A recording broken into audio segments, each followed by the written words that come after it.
Good morning, everyone, and welcome to today's lecture. Today, we are going to dive deep into the foundations of the fourth most populous country in the world, Indonesia. Specifically, we will discuss about Pancasila in the history of Indonesia's struggle. For those of you who might not be familiar with Indonesia, it is a vast archipelago with hundreds of distinct cultures and languages. Keeping a nation like this united doesn't happen by accident. It requires a very strong philosophical glue, and that glue is Pancasila.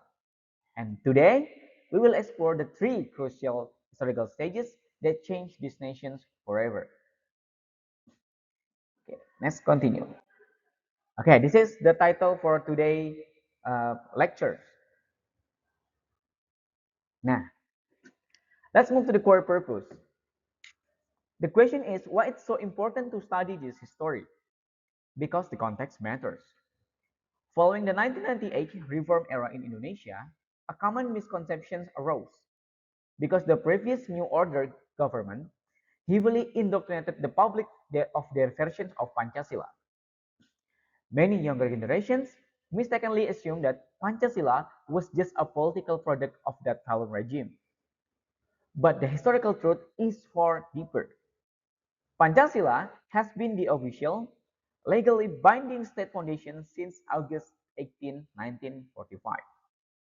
It wasn't made by a single regime. It was meticulously formulated through intense debate by the nation's founding fathers to unite a highly diverse archipelago. Okay, let's move to the next slide. All right. Before we look at the formulation itself, we need to understand the seeds of Indonesian nationalism. Long before 1945, the desire for freedom was growing. In 1925, an organization called Perhimpunan Indonesia began fostering the solidarity against Dutch colonialism. Then, a monumental event occurred in 1928. It's called as the Sumpah Pemuda or Youth Pledge, where the young people from all over the islands pledged to share one motherland, one nation, and also one language. This was the psychological foundations. And then, in 1942, the Japanese occupations dramatically shifted the political landscape and eventually giving nationalist leaders the opportunity to prepare for the true independence in 1945. All right, let's move to the next slide, which is the three crucial phases. The actual creation of Pancasila as a state foundation can be broken down into three crucial phases. The first is the proposal phase, spanning May to June 1945, where leaders brainstorm the core ideology. Second is the formulation phase, in July and early August 1945, where they actually drafted the written constitutions. And finally, the ratification phase on August 18, 1945, which was the official legal establishment of Pancasila. So, let's look at each of these phases in detail to understand the struggles behind them. Okay, we begin with the phase one, which is the proposal. This phase centers around an organization known as BPUPKI, or if we make it in English, it will be the Investigating Committee for the Preparatory Work for Independence. This was the arena where the greatest minds of the era gathered to figure out what an independent Indonesia should look like. Okay, let's next move. All right. Okay, well, the BPOPKI or the committee itself was formed by the Japanese occupational government on April 29 in 1945 and led by Dr. Rajiman Widyadiningrat. It consisted of 60 members represents the various ethnic and religious groups across the archipelago. Although formed by Japan, the Indonesian leaders cleverly used this committee without the Japanese interference. Their first major sessions ran from May 29 to June 1st, 1945. The main agenda was simple but daunting, which is the finding a candidate for the state foundation. The key figures like Muhammad Yamin and then Supomo and also Ki Bagus Hadikusumo took the podium to present their distinct uh, their version of visions for the country. All right, and then the climax of the first phase happened on June 1st, 1945. On this day, Engineer Sukarno, who would later become Indonesia's first president, delivered a historical speech. He proposed five core principles, namely, it is nationalism, internationalism or humanity, democracy, social welfare, also belief in God. And then he officially named this collection of concepts as Pancasila. Panca means five, it's meaning five, and sila means principles. He even offered alternatives like Trisila or Ekasila.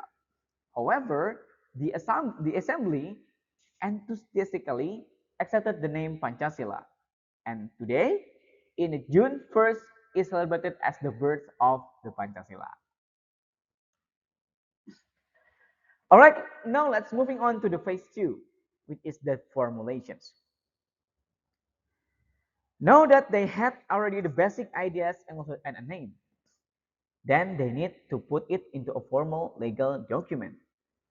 This task was handed over to a smaller group, leading to the creation of a very famous historical document.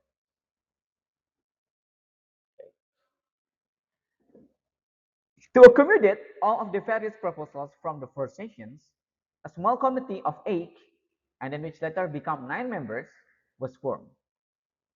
During the second BPOPKI sessions in July 1945, they approved the initial draft of the Constitution's preamble.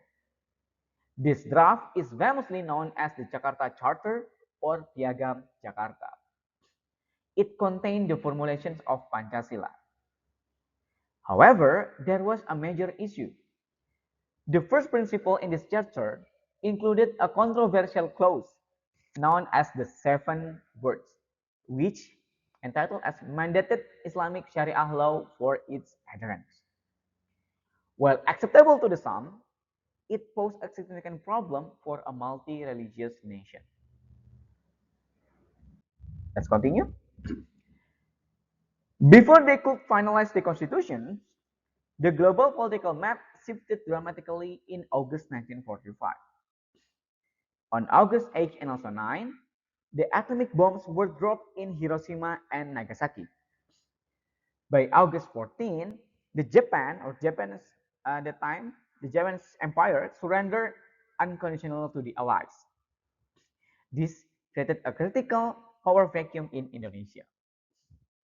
The younger generations of nationalists, they knew that they had to act fast. And then on August 16, in what is known as the Rengas Dengklok incident, youth groups actually kidnapped Sukarno and Hatta, thus pressuring them to declare independence immediately, and then entirely free from the Japanese influence. And then this led to the historic proclamations of independence the very next day on August 17.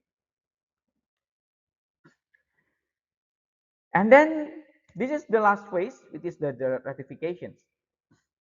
This brings us to the final phase. The independence had been declared, but the country didn't officially have a constitution or a government yet.